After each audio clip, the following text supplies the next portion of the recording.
This is CGTN, China Global Television Network.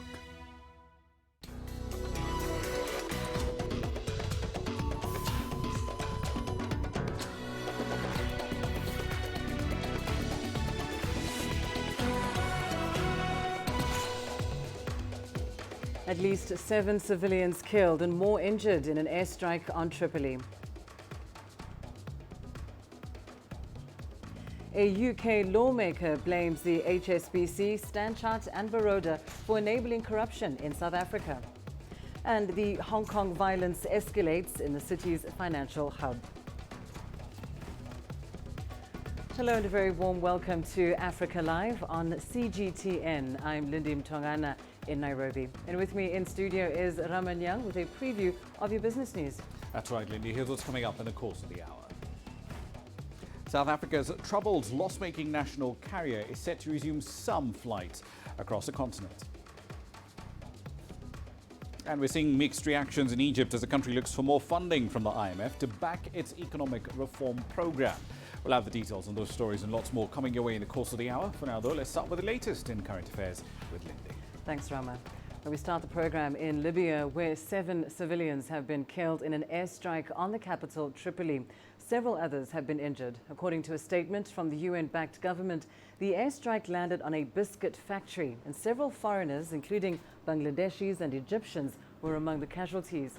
The factory lies in the southern suburbs of Tripoli. The region has seen frequent clashes between government forces and those allied to Eastern Commander Khalifa Haftar. Haftar launched an armed campaign for Tripoli in April, and resistance from government forces and militias has seen the situation grind to a deadlock. On Friday, the United States called on Haftar to stop his military campaign. Well, let's bring you the very latest now on these developments in Libya. We're joined by CGTN's Adel Al-Mahraoui in Cairo. Adel, this airstrike on Libya in this biscuit factory has killed 7 people. What is the latest you're hearing on this incident? Well, at least 30 people have been injured, some of them in critical condition, according to the statement from the government of National Accord, the Western government led by Faiz Sarraj and recognized by the United Nations. Some reports show the death toll at about 10 so far. As you've mentioned, there have been Egyptians among them and other citizenships, 3 citizenships beside the 2 Libyans who were also killed. All of them are workers in the biscuit factory that has been targeted. It is still not clear why this specific facility has been targeted or not, but it seems that at least recovering those injured and recovering the death toll so far seems to be steady after the strike. And indeed, a biscuit factory does seem like a rather unlikely target. Do we know who launched this airstrike on the factory?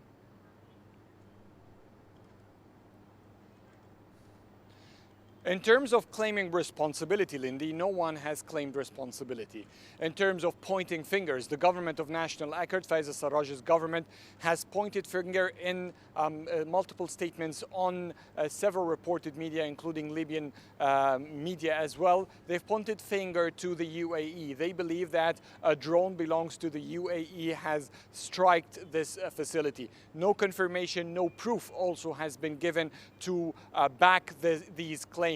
However, it is not the first time that the government of National Accord points the finger towards the Emirates and its drones. UAE is a strong backer along with Egypt to General Khalifa Haftar, the GNA's rival and main opponent in the fight over the capital and the fight over power in Libya itself. The UAE in previous accusations has continuously denied its involvement in Libya with any air power.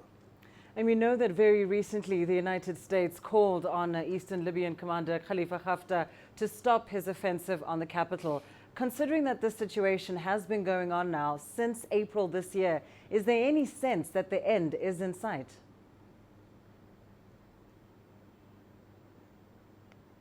No, not yet, actually. It is far from giving us any clear indication that we're reaching an end to that war or that Khalifa Haftar will respond to the calls for him to seize his offensive against the Libyan capital. Since April, he has escalated all his military might, focusing on taking over Tripoli, the battle has not shown any significant progress. Libyans in Tripoli have been fighting back their Libyan brothers from the eastern side, and the war is only producing hundreds of casualties from both sides, thousands injured, and tens of thousands displaced because of that war. The United States call is not the first. Today, Ghassan Salama, the UN envoy to Libya, has repeated the calls for Khalifa Haftar and for all parties to refrain from targeting civilian facilities. Ghassan Salama has repeated these calls over and over again, but it is a continuation of such a violation to not just human rights, but the safety of civilians in Libya in general. Don't forget that just a few months ago, we've seen airstrikes targeting a refugees detention center in Libya, leaving at least 40 refugees killed and dozens more injured. So this is not the first incident, but what people need is for Libyans to go to talk to each other. And in that regard, the UN envoy, Ghassan Salama, has shown in his debrief today to the UN Security Council that he's showing great support and belief that the next round of talks in Berlin might produce positive results if Libyans truly want to put an end to this violence. And let us hope that that is indeed the case. Thank you so much, Adel Al-Maghrawi, joining us there in Cairo with the latest on the conflict in Libya. And as you said, there are at least 7 people killed and about 30 injured in the latest airstrike. Let's head now to South Africa, where UK lawmaker Peter Hain has blamed HSBC, Stanchart and Baroda banks for enabling corruption and money laundering under President Jacob Zuma. While delivering his submission at the Judicial Commission of Inquiry into allegations of state capture, Hain also called upon the banks to help in recovering the money, which he alleged they helped to launder. The British legislator was called before the inquiry after he named several culprits in his investigations into state capture in 2017. The former South African President Jacob Zuma is being investigated for being involved in corruption, state capture, money laundering and racketeering. Hain's submission is part of the case that is taking place, and here's a part of that submission from earlier today. So they have got to accept responsibility for this. And they keep saying, well, we closed their accounts some years ago. Client confidentiality stops us investigating and cooperating with the authorities. That is not good enough. Client confidentiality is for the ordinary average citizen who has a right to expect that about their activities. It is not for criminals who can hide behind it and the banks protect them to smuggle their money out of countries and indulge in this monumental theft and looting. For the future, I think there's got to be much more stringent regulations on both the banks as corporates and their individual managers. It's not like the banks are not buildings, they're peopled by senior executives who take the decisions that allow this laundering to happen. And it's not acceptable, so they should face penalties as well. Well, let's bring you more on this now. CGTN's Angelo Coppola joins us live from Johannesburg. Angelo, some startling revelations made by Peter Hain today. Tell us more about what happened at the Commission and what influence his statement might have on the direction the Commission takes from here. Well, look, the Lord Hain spent most of his 10,000-word submission, excuse me, making recommendations after he had highlighted that complicity of those 3 financial institutions in that state capture project. And in fact, he did make the point that the banks couldn't actually absolve themselves of any responsibility once the money had actually left their accounts because there was an electronic footprint. He also highlighted the UK legislation that may be of value to South African authorities. Here he spoke about South Africa being more involved in the likes of the Financial Action Task Force, where he said that it wasn't just enough to be a member of it, but to actually participate and get involved and adopt some of the policies that are made there. He also mentioned the efficiency of that organization and the impact of some new legislation in the UK and something called the Unexplained Wealth Order, or UWO, which allows authorities to act very quickly to attach assets if the owner of those assets can't explain where the money came from in the first place. And this then triggered a discussion and triggered the Deputy Chief Justice's interest And the two of them then spoke about lifestyle audits and also applying this unexplained wealth order to South African senior public servants on a regular basis so they could be monitored and watched, and to ensure that there is no unfair treatment or any fraud. So there we're sitting right now, Lindy. And Angelo, any reactions so far from the government, but of course in particular the institutions that have been implicated by Hain? Well, look, there's been no reaction at all from any of those three financial institutions. That's not unexpected because, as Hain was explaining, it's unlikely that they will take any responsibility. In fact, they're saying that they complied with the relevant regulations in their jurisdictions that they were operating in. And of course, as you heard, they're also hiding behind that client confidentiality, which they say absolves them of anything. So they're staying, maintaining that line. In terms of the government, they aren't saying anything just yet. And specifically when it came to extradition, because that's something that was raised by Lord Hain, the fact that the extradition treaty should be in place between the likes of the UAE and specifically Dubai and India, for example, specifically when it comes to the Gupta family, because that's where they reside and they travel freely between the two.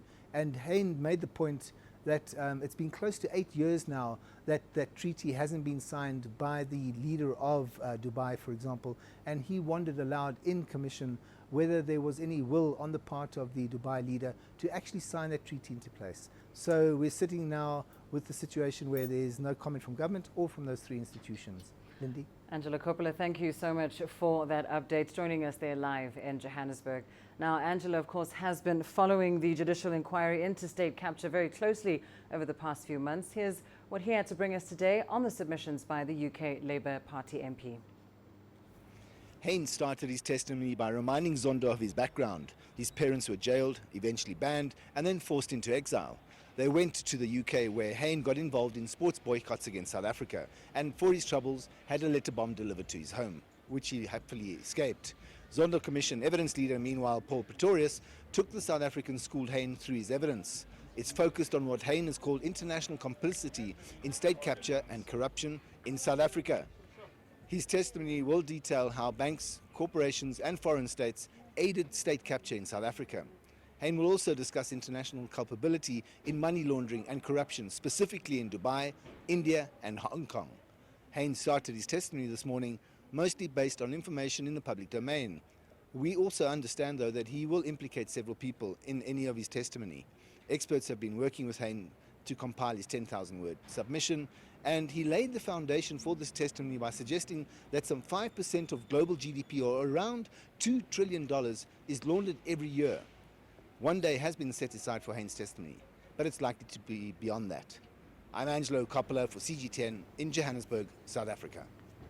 And to Ethiopia now. The ethnic-based violence in universities in the country, which claimed at least 3 lives, is said to be calming down. The government has announced it has already arrested several suspects which are believed to be behind the violent clashes in the country's highest educational institutions. CG10's Gurum Chala has more. Over the past 2 weeks, Ethiopia's universities, especially those in Amhara and Oromia regions, have been rocked with violence. As a result, 3 students were killed. Fearing attacks, students in these universities have also been sheltering themselves in churches and mosques. But now, according to reports from the government itself and security force, Ethiopia's universities are returning to normalcy slowly. Authorities also said those who are suspected of instigating violence and are behind the death of students are now under police custody. With investigations underway, Prime Minister Abiy Ahmed at the end of last week said the unfortunate incidents in the country's highest educational institutions is absolutely unacceptable. He said serious measures will be taken against those people fueling ethnic-based clashes in universities or in the entire country.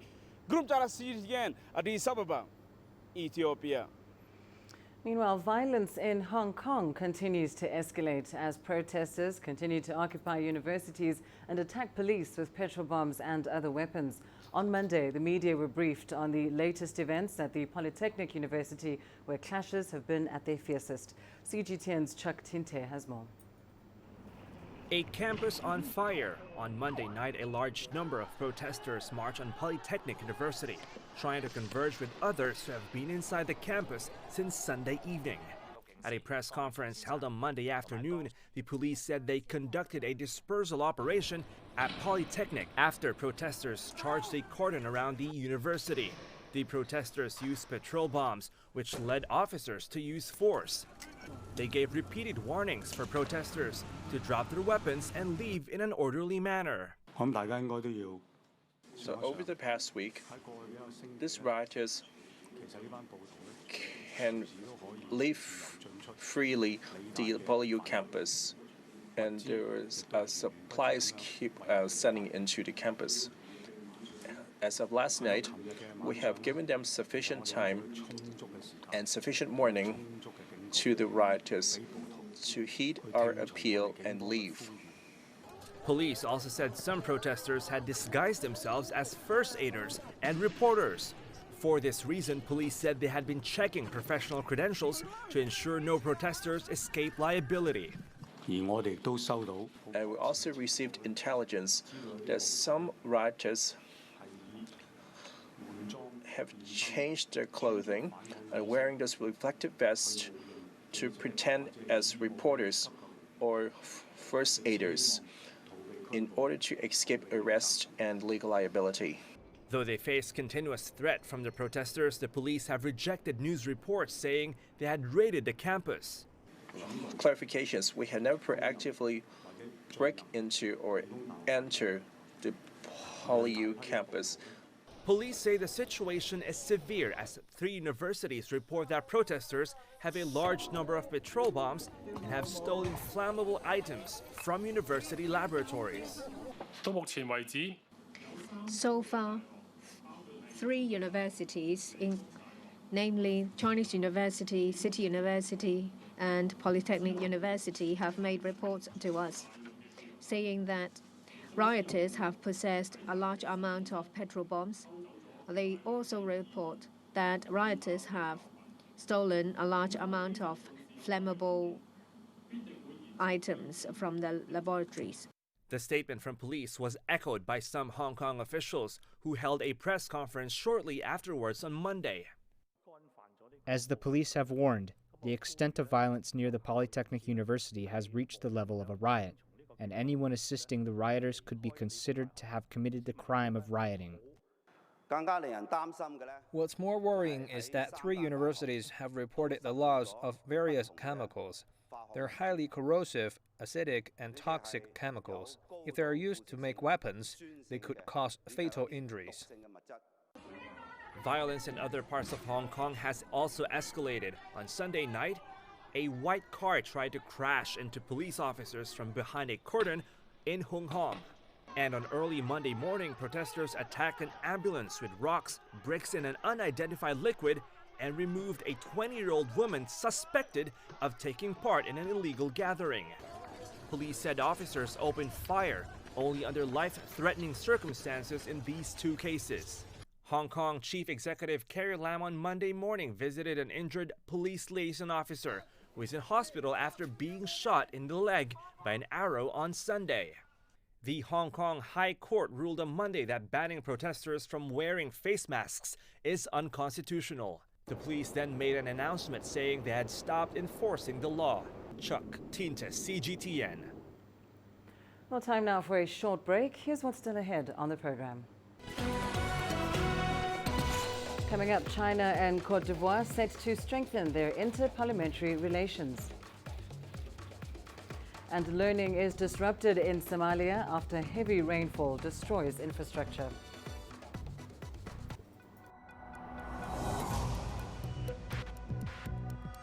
Each day, there are millions of stories. Each one can open new perspectives, new possibilities. Wherever you look, we are there to see, discover, explore. We put the pieces together to find what really matters to you, all around the world, all around the clock. Our reporters are at home across the globe. From our headquarters in Beijing and production centers in Washington, Nairobi, and London. China Global Television Network. Stories from across the globe, reaching people across the globe. CGTN. See the difference.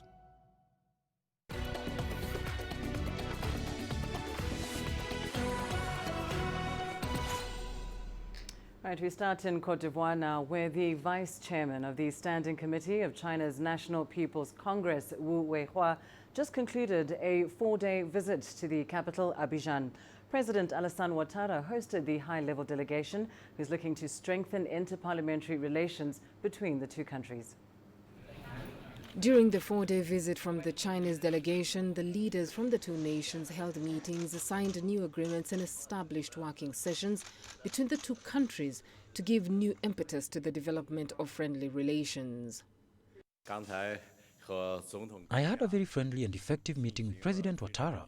This year, I came to Cote d'Ivoire to promote the implementation of the consensus that President Ouattara reached with the President Xi Jinping during their meeting last year in China, and also to promote the achievements of the Beijing summit.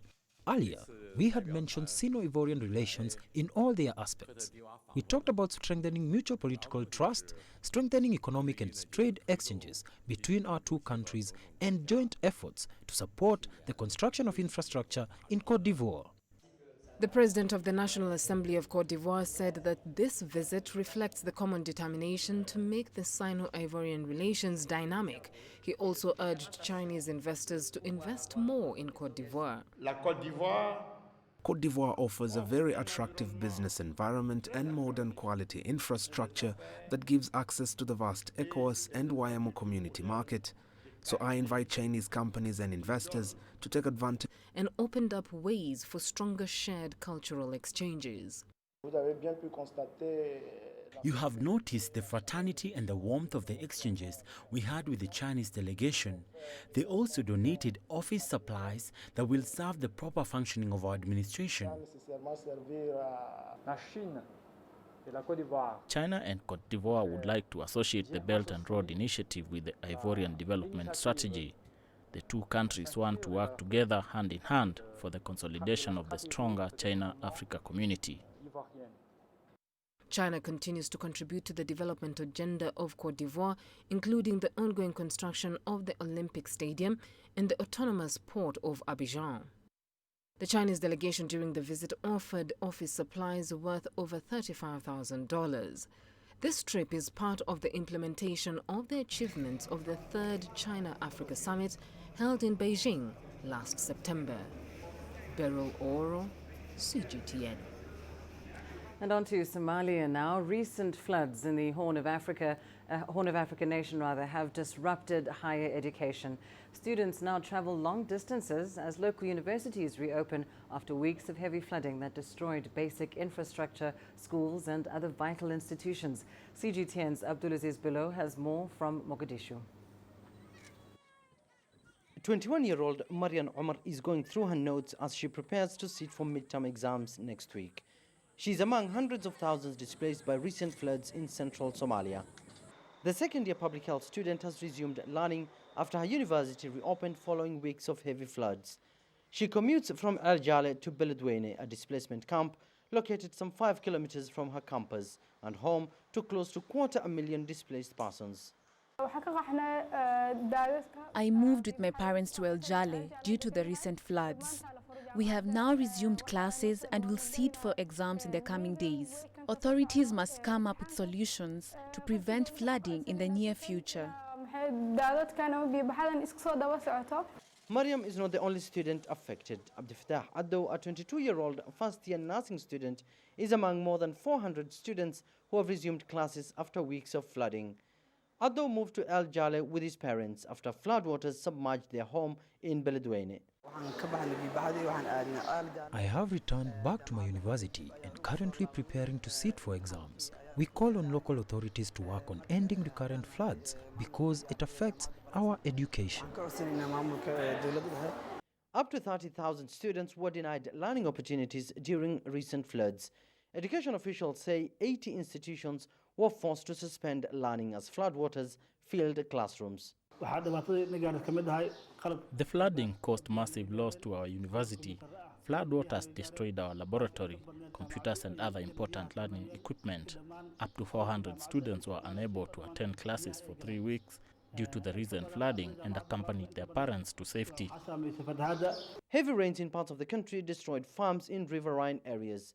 Farming communities were the worst affected after the Shabelle and Juba rivers broke their banks, inflicting heavy losses to the local communities. It's the second deadly flooding to affect central Somalia in less than 2 years. In 2018, deadly floods forced the Ministry of Education to postpone national examinations in Beledweyne and surrounding regions. The country's president recently toured some of the worst-hit areas, pledging humanitarian and technical assistance to mitigate the crisis. Locals now hope that precautionary measures will be implemented to address recurrent climatic shocks in the Horn of African nation. Abdulaziz Bilon, CGTN, Mogadishu, Somalia. Algeria's presidential campaigns have officially kicked off. 5 candidates will contest the December 12 poll. However, protesters continue to call for the complete overhaul of the political system in the country. CGTN's Brian Toussaint reports.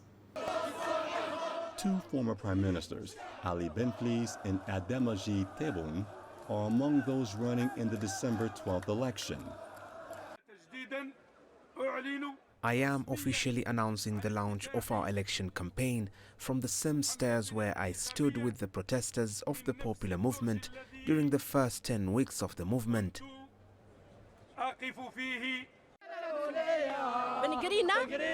If we are looking out for the interests of our country, the ballot boxes will choose the president and are the best choice. Elections are the solution. However, protests demanding a sweeping overhaul of a decades-old political system have been ongoing since February. Demonstrators say they don't trust those currently in power to ensure democratic elections. We are here to say that elections won't happen. Elections won't happen until people decide they will. The people are the ones to decide when and how to organize an election.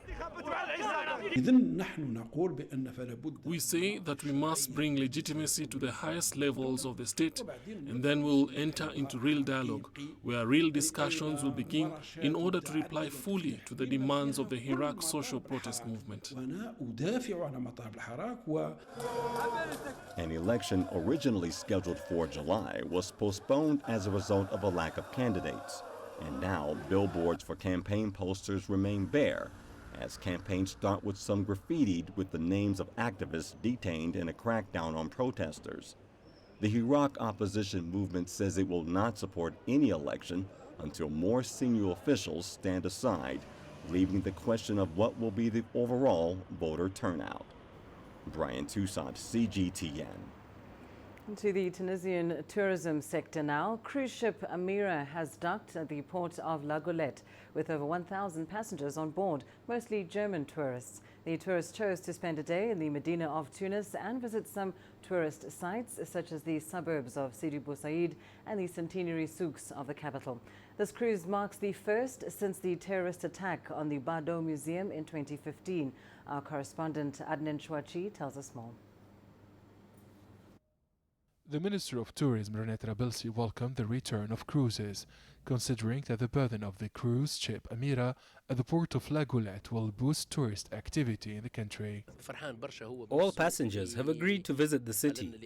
This is a positive sign and a good beginning for the activity of cruises in the country.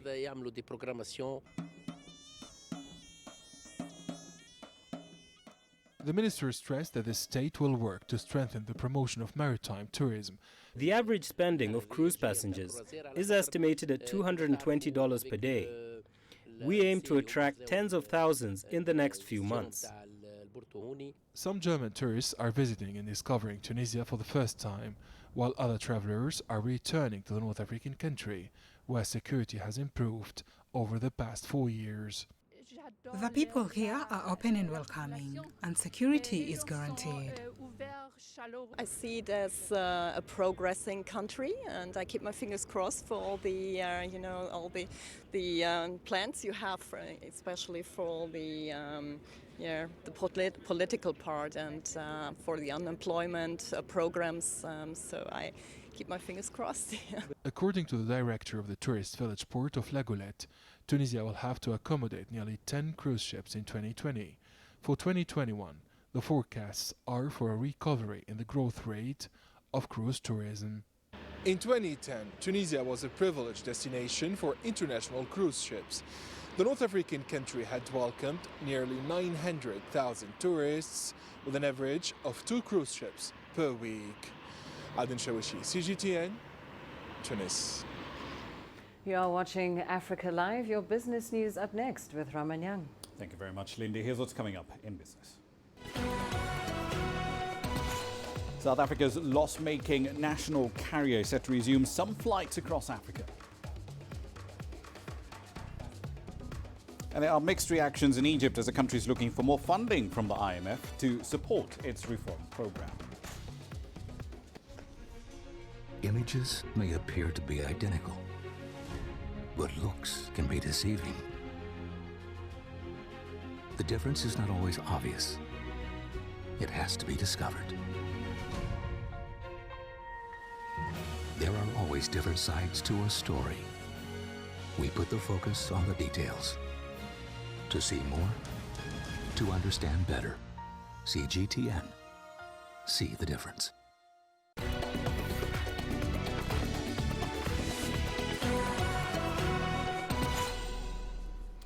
Welcome back. Let's start in the world of aviation. South African Airways has announced the resumption of some flights across Africa after 4 days of disruption by the ongoing workers' strike. The troubled carrier expects to fly to Accra in Ghana, Lagos in Nigeria, Lusaka, Maputo, Windhoek and Harare from Tuesday. Now, the flights were grounded from last week Friday due to the strike by at least 3,000 workers who are affiliated to the National Union of Metal Workers and the South African Cabin Crew Association. The state-owned carrier has been facing industrial actions with more than half of its workforce involved in this strike. Workers are demanding an 8% increase in their salaries against an offer of a 5% increase only starting from April 2020, which has been put on the table by management. South African Airways has been riddled by high operational costs despite receiving a government bailout of over $370 million as recently as October. Still in aviation, Dubai-based carrier Emirates and Airbus, the plane maker, have signed a purchase agreement for 50 Airbus A350-900s worth some $16 billion. The delivery of these long-range planes is expected to start in May 2023. The carrier currently serves a global network of over 158 destinations with a fleet of 267 mostly large aircraft. Earlier this year, Emirates announced that it had ordered 30 Airbus A350s and 40 A330neos as part of an enormous fleet shake-up. That in turn triggered Airbus to pull the plug on the costly plane which airlines have struggled to fill with its capacity of 500 to 850 people. That aircraft, of course, is an A380. I'm pleased to announce that Emirates will sign a purchase agreement for 50 Airbus XWBs today. This firm, the order worth of $16 billion at a list price, including Rolls-Royce Trent WXB engines, and we are expecting the first Emirates A350 to be delivered in May 2023. More aviation news. Ethiopian Airlines has put on hold its order for 20 more deliveries of the 737 MAX aircraft. The jet has been grounded worldwide in the wake of crashes in 2 countries, Ethiopia and Indonesia. The carrier CEO, Tewolde Gebremariam, says they're yet to make a final decision on the direction of these deliveries. Boeing, for its part, has revised the notorious software system at the heart of these crashes in order to prevent repeated nosedives. That software system, of course, is MCAS. The airplane maker is awaiting approval from United States and global regulators before it can then put the plane back into service. Investigations into the March 10 crash in Ethiopia and a Lion Air accident in Indonesia suggest that the accidents were caused by an automated system error after takeoff. 346 people died in both incidents. Although Ethiopian Airlines has more than 20 Boeings on order, they say they may add further orders to the Airbus A350, which of course is a Boeing rival. Now, speaking of Boeing, management there says it's working closely with regulators to make the necessary changes to the grounded 737 MAX aircraft. The CEO of Boeing Commercial Airplanes, Stan Deal, told the press ahead of the Dubai Air Show that they continue to make progress. Now, the FAA, which has been widely criticized for entrusting the certification of important systems of the aircraft to Boeing engineers, has promised a thorough review before recertification. Early last week, the FAA said it expected the aircraft to resume flying in January 2020, effectively delaying its return to the skies by at least 4 weeks.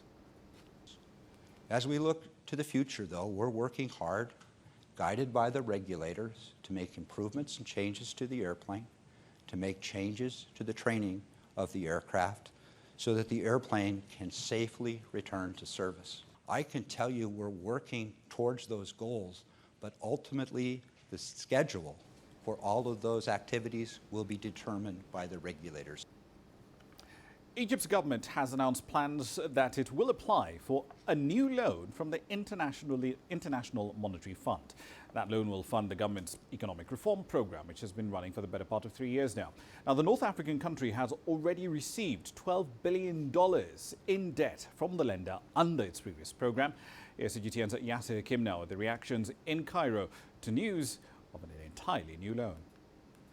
Egypt has been discussing a non-financial economic program with the IMF. However, statements by the Minister of Finance of a probability of a new loan has been received with mixed reactions. Egypt has just received $12 billion from the IMF over 3 years. Some experts don't want further debt burdens.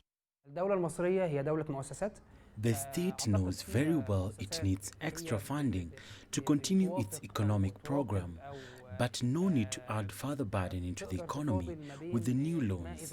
I think the next period will see more investment flowing into the country, and this will be a better option than loans. Other experts believe the economic reforms linked to the first loan has been a success. Therefore, another loan would not be harmful.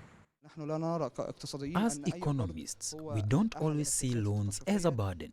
A loan that will go into developmental projects is an asset. We saw the results of the previous loan.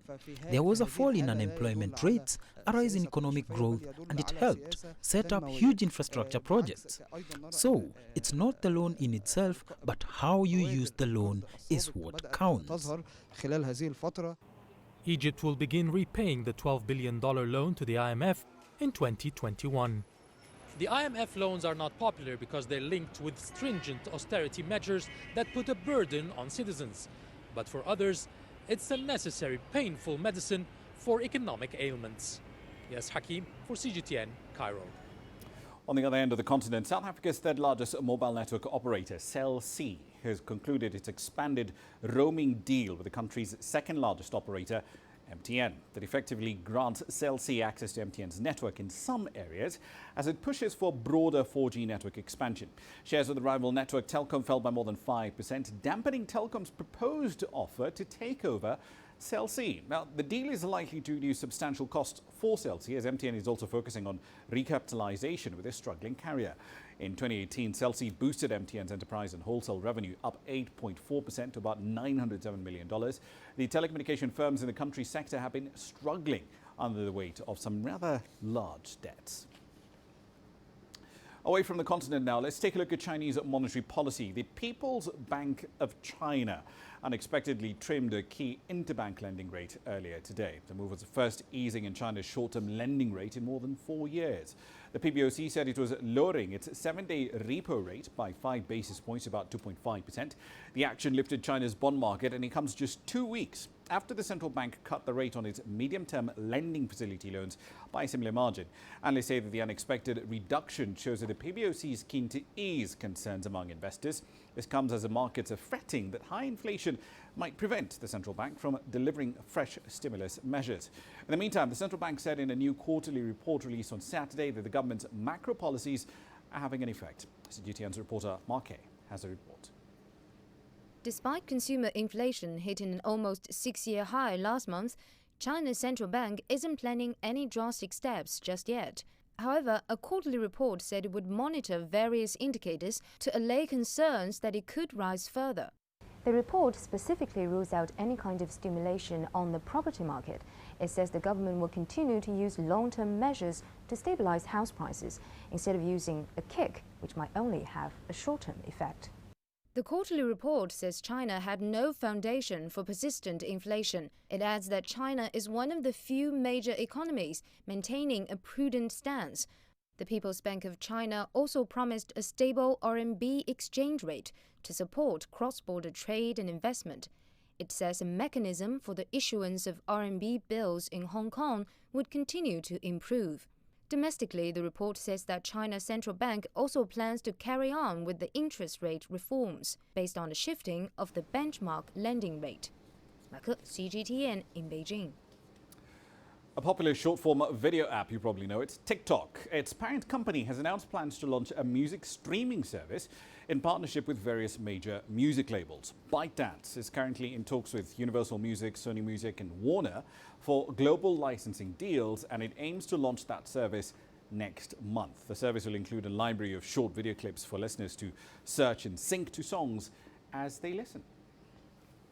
Still on TikTok, the app is now subject apparently to a national security investigation in the United States. That inquiry is looking into an acquisition by the app's parent company, ByteDance, of the music app musical.ly.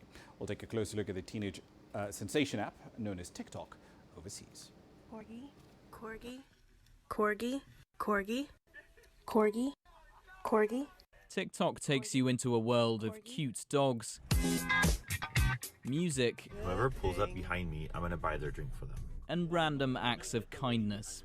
But according to reports, the US Treasury's Committee on Foreign Investment is now investigating it as a potential national security risk, citing allegations of censorship on politically sensitive content, but also raising questions over how it stores personal data. Republican Senator Marco Rubio recently tweeted out his concerns about TikTok, claiming the company must, quote, turn over data to the Chinese government if asked. The top Democrat in the Senate, Chuck Schumer, also wrote this letter to the Pentagon, urging the Secretary of the Army to assess the potential national security risks posed by China-owned technology companies. In a statement last month, TikTok said, "Our data centers are located entirely outside of China, and none of our data is subject to Chinese law. We have never been asked by the Chinese government to remove any content, and we would not do so if asked." The Reuters news agency also reports the committee is in talks with TikTok about how to maintain its assets in the US. An investigation doesn't have to come down as a complete yes or a complete no. It can come down somewhere in the middle, and CFIUS, the body which is doing the investigation, can ask the company to make some particular mitigation measures so that business continues, but there are means to protect that data does not get abused. Whatever happens with the investigation, there's no guarantee TikTok will keep growing. Another video sharing platform, Vine, was shut down by its owner Twitter after its popularity plunged and it dropped out of Apple's top 100 free apps. Giles Gibson, CGTN, Washington. All right, then ahead on Global Business Africa. We'll be live in the Ethiopian capital of Addis Ababa. Exporters and policymakers from around the world are debating challenges to trade, but specifically for SMEs, small and medium-sized enterprises. We'll explore that and plenty more at 1800 GMT. See you there. For now, back to Lindy. Thanks, Rama. Well, let's take a short break. Here's what's still ahead on Africa Live. Coming up, we'll look at South Africa's efforts to keep local languages alive.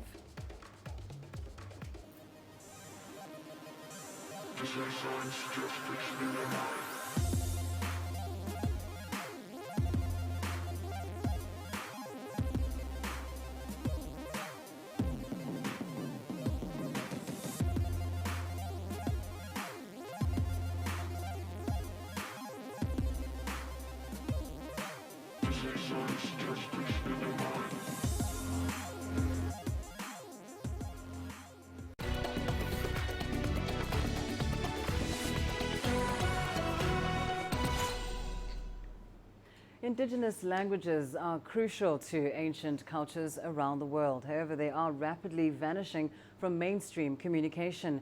The Pendoring Awards in South Africa aim to keep vernacular languages alive by honoring those who grow indigenous language creativity. The annual celebration has been endorsed by the United Nations Educational, Scientific and Cultural Organization, which declared 2019 the Year of Indigenous Languages. CGTN's Julie Shire has more. Pendoring Awards has been celebrating Indigenous creatives for as long as South Africa's democracy has been alive. It started out 24 years ago with Afrikaans, but has grown to include other languages. It really is a way of nation building to celebrate Indigenous languages together. This year, for the first time, we got UNESCO's endorsement of this program as a very valid way of growing Indigenous language creativity. That in itself is a way to create jobs. Kids can grow up in this country knowing that their mother tongue is something that they can craft a career out of. South Africa has 35 Indigenous languages. Less than a dozen are officially recognized. Our languages matter. They are such a critical part of our identity and our culture. And you know, when one doesn't know where it is that they come from, it's often very difficult to kind of gauge where it is that you're trying to go, you know. So awards such as these are just that reminder to say we can use our Indigenous languages in the mainstream. They can achieve really amazing things. Most of the time, the messaging is targeted at people that don't speak English as their first language. So being able to make work that communicates to those people directly, let's say if you speak my language, you touch my heart. So being able to do that in advertising is pretty cool. The awards ceremony has been as colorful as South Africa's Indigenous languages. It rewards excellence, but also highlights the importance of keeping these dialects alive. Unless languages are intellectualized, unless they're internationalized, then they're going to die. Unless we write about them, unless we do research in them, then they're not going to progress, they're not going to develop. And so 20 years from now, maybe some of our 11 official languages may not exist, and that's the sad part. Globally, there are close to 7,000 languages, of which just 4% are used. Almost half are in danger of disappearing. In South Africa, some of the oldest languages are being swept away along with the communities and cultures they represent. Julie Shara, CGTN, Johannesburg, South Africa. Let's take a short break. Your sports news coming up next. It's Cote d'Ivoire versus Ghana and hosts Egypt versus South Africa in the semi-finals of the Under-23 Africa Cup of Nations.